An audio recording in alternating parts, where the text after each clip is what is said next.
అందరికీ జేబీఎం. నేను Rajesh Mahasena. Welcome to Mahasena media. అన్నో ఏదో డైలీ చెప్తున్నాడు. గర్వం కూడా చెప్పగలుగుతా. నాకు తాగడం అలవాట్లేదు, ఇంకొక అలవాట్లేదు,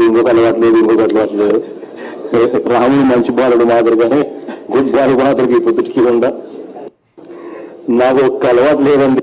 తాగుడు అలవాటు నువ్వు చేసుకోవన్నా, ఎందుకంటే నువ్వు అమ్మే మందు అయితే 10 రోజుల్లో చచ్చిపోతావు నీకు తెలుసు కదా. కాబట్టి నువ్వు తాగవు, కానీ అందరితో తాగిస్తావు, రేట్లు పెంచుతావు, మళ్ళీ కొత్త కొత్త బ్రాండ్లు తీసుకొస్తావు, జనాలు అందరితో తాగిస్తావు, కానీ నువ్వు తాగవు. కానీ నీకు ఏదో హ్యాబిట్స్ లేవంటే ఏంటన్నా, అన్నిటికన్నా ఘోరమైన హ్యాబిట్ ఉంది కదా, జనాల డబ్బు దోచుకోటు, పేద ప్రజలు వాళ్ళ కష్టార్జితంతో కట్టిన పన్నులు ఆ డబ్బు అంతా దోచుకోటు, గవర్నమెంట్కి సంబంధించిన భూములు దోచుకోటు, ఇసుక పేరుతో లెక్కర పేరుతో జనాల ప్రాణాలతో చెలగాట వాడడం, ఇంతకన్నా దరిద్రమైన అలవాట్లు కలిగినాడు ఈ ప్రపంచం మొత్తం మీద ఎవడన్నా ఉంటాడా? నువ్వు రాముడు మంచి బాలుడేటన్నా. ఈ మాట రాముడు శ్రీరామచంద్రుడు గారు విన్నాడంటే అక్కడి నుంచి ఆయన దగ్గర ఏదో అస్త్రం ఉంటుందన్న, బ్రహ్మాస్త్రం, తిరిగి ఉండదు దానికి. ఒక్కసారి ఆయన వదిలేడంటే మళ్ళీ వెనక్కి కూడా తీసుకోలేడట. అది కానీ వదిలేయడానికన్నా ఎందుకు వచ్చింది చెప్పు? రాముడితో నీకు పోలికేటన్నా? కాస్తన్నా మనం ఆలోచించాలి కదా. తండ్రి మాట జవదాటకుండా వెళ్ళి అరణ్యవాసం చేసిన శ్రీరామచంద్రుడు ఎక్కడ?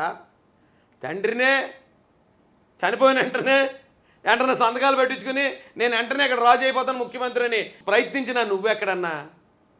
తల్లి కోసం తమ్ముళ్ళ కోసం ఎంతో త్యాగం చేసిన శ్రీరామచంద్రుడు ఎక్కడ?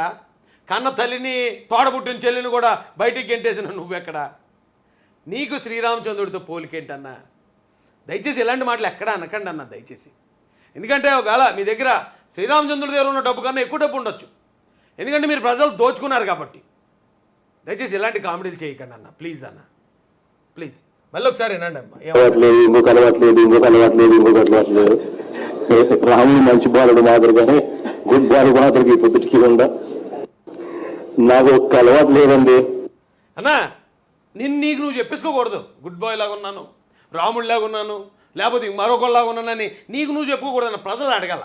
నువ్వు ప్రజలను అడిగితే ప్రజలు చెప్తారు నువ్వు నిజంగా గుడ్ బాయ్వేనా, నీకు ఏ బ్యాడ్ హ్యాబిట్స్ లేవా, నువ్వేం తప్పులు చేయలేదా, నీ మీద ఏం కేసులు లేవా, నువ్వేం జైలుకి పోలేదా, ఇప్పుడు ఇంకా కోర్టు వాయిదాలు తప్పించుకోకపోతే శిక్ష పడి నువ్వు జైల్లో కూర్చోవా, ఇవన్నీ కూడా ప్రజలు చెప్పాలన్నా.